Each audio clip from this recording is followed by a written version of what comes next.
2 Samuel chapter 14. Now Joab, the son of Zeruiah, knew that the king's heart went out to Absalom. And Joab sent to Tekoa, and brought from there a wise woman, and said to her, "Pretend to be a mourner, and put on mourning garments. Do not anoint yourself with oil, but behave like a woman who has been mourning many days for the dead. Go to the king, and speak thus to him." So Joab put the words in her mouth.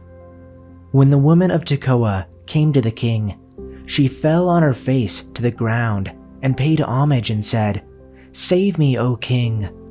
And the king said to her, "What is your trouble?" She answered, "Alas, I am a widow. My husband is dead, and your servant had 2 sons, and they quarreled with one another in the field.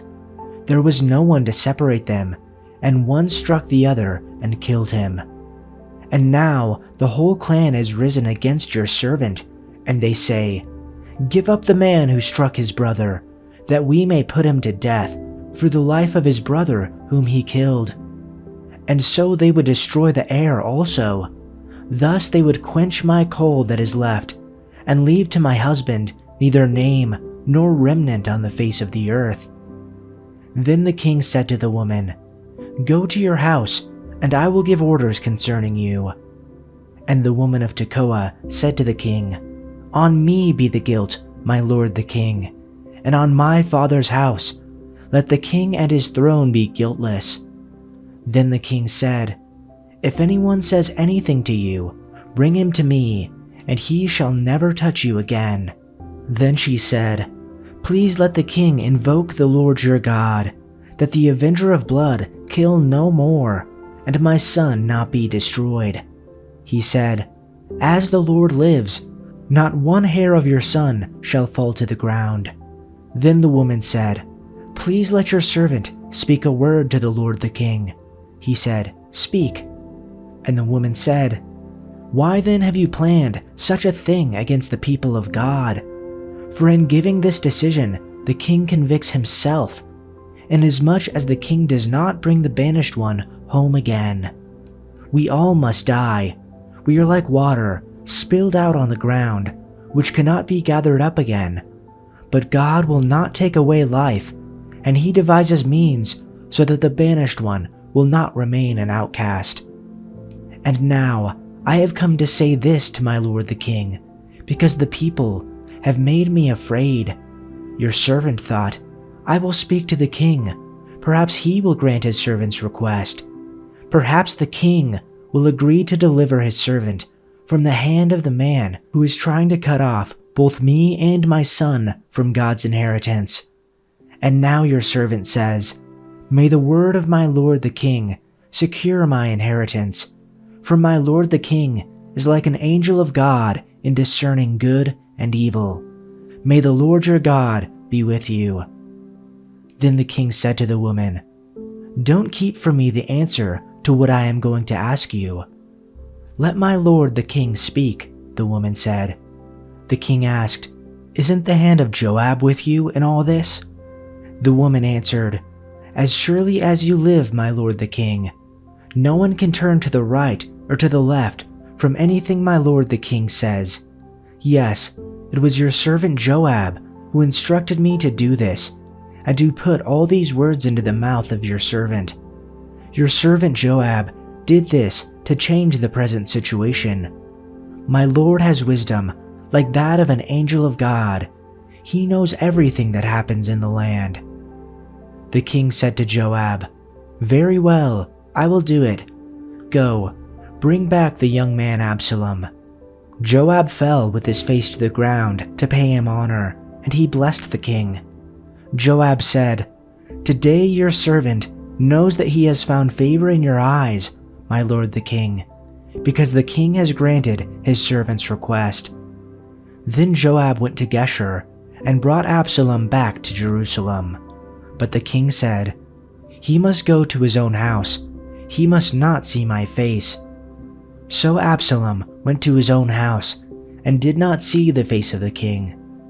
In all Israel, there was not a man so highly praised for his handsome appearance as Absalom. From the top of his head To the sole of his foot, there was no blemish in him. Whenever he cut the hair of his head, he used to cut his hair once a year because it became too heavy for him. He would weigh it, and its weight was 200 shekels by the royal standard. 3 sons and a daughter were born to Absalom. His daughter's name was Tamar, and she became a beautiful woman. Absalom lived 2 years in Jerusalem without seeing the king's face. Then Absalom sent for Joab to send him to the king, but he would not come to him. So he sent word a second time, but he would not come. Therefore he said to his servants, "See, Joab's plot is next to mine, and he has barley there. Go and set it on fire." So Absalom's servants set the plot on fire. Then Joab got up, came to Absalom at his house, and said to him, "Why have your servants set my plot on fire?" Absalom answered Joab, "Behold, I sent for you, saying, 'Come here, so that I may send you to the king,' to say, 'Why have I come from Geshur? It would be better for me to still be there.' Now then, let me see the king's face, and if there is guilt in me, he can have me executed." So when Joab came to the king and told him, he summoned Absalom. Then Absalom came to the king and prostrated himself with his face to the ground before the king, and the king kissed Absalom. Chapter 15. Now it came about after this that Absalom provided for himself a chariot and horses, and 50 men to run ahead of him.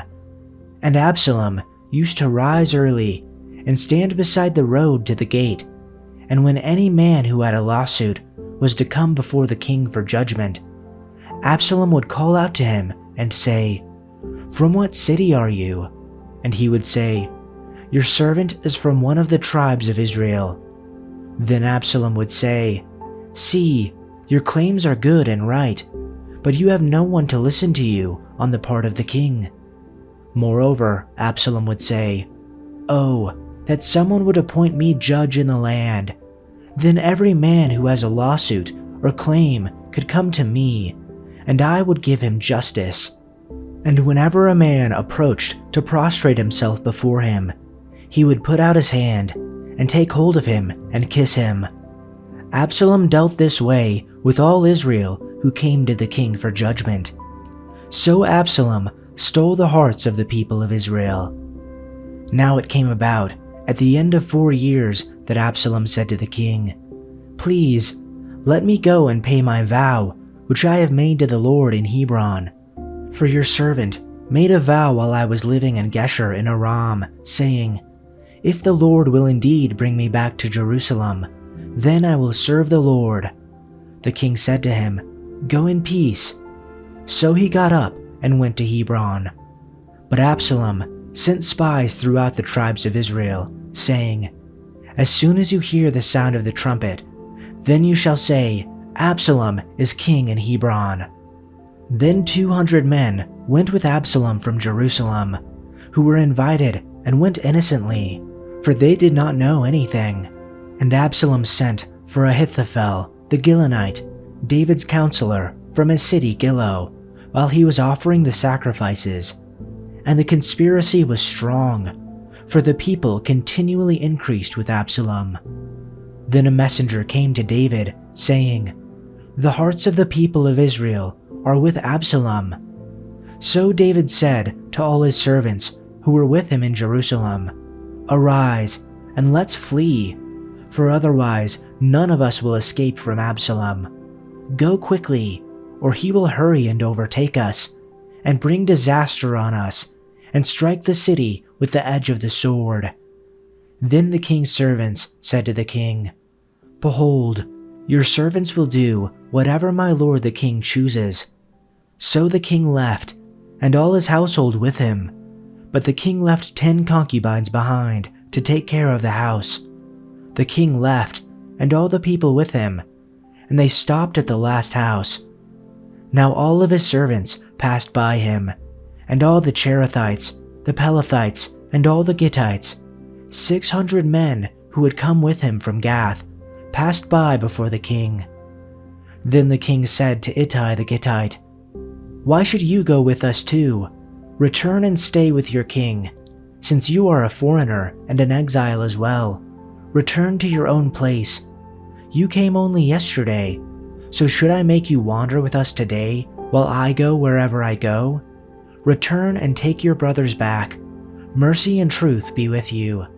But Ittai answered the king and said, "As the Lord lives, and as my lord the king lives, wherever my lord the king may be, whether for death or for life, there assuredly shall your servant be." Then David said to Ittai, "Go and cross over the brook Kidron." So Ittai the Gittite crossed over with all his men and all the little ones who were with him. While all the country was weeping with a loud voice, all the people were crossing over. The king also was crossing over the brook Kidron, and all the people were crossing over toward the way of the wilderness. Now behold, Zadok also came, and all the Levites with him, carrying the ark of the covenant of God. And they set down the ark of God, and Abiathar came up until all the people had finished crossing over from the city. And the king said to Zadok, "Return the ark of God to the city. If I find favor in the sight of the Lord, then he will bring me back and show me both it and his habitation. But if he says this, 'I have no delight in you,' then here I am, let him do to me as seems good to him." The king also told Zadok the priest, "Look, here is my plan.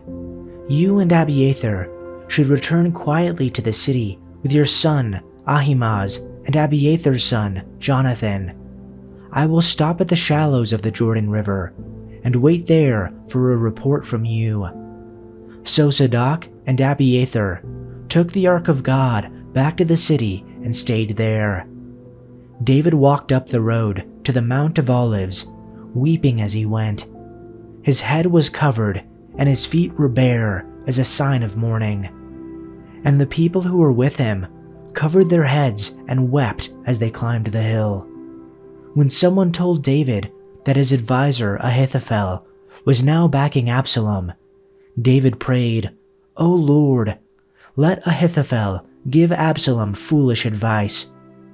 When David reached the summit of the Mount of Olives, where people worshipped God, Hushai the Archite was waiting there for him. Hushai had torn his clothing and put dirt on his head as a sign of mourning. But David told him, "If you go with me, you will only be a burden.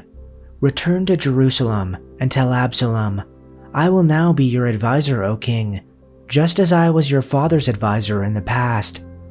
Then you can frustrate and counter Ahithophel's advice. Zadok and Abiathar the priests will be there. Tell them about the plans being made in the king's palace, and they will send their sons Ahimaaz and Jonathan to tell me what is going on." So David's friend Hushai returned to Jerusalem, getting there just as Absalom arrived.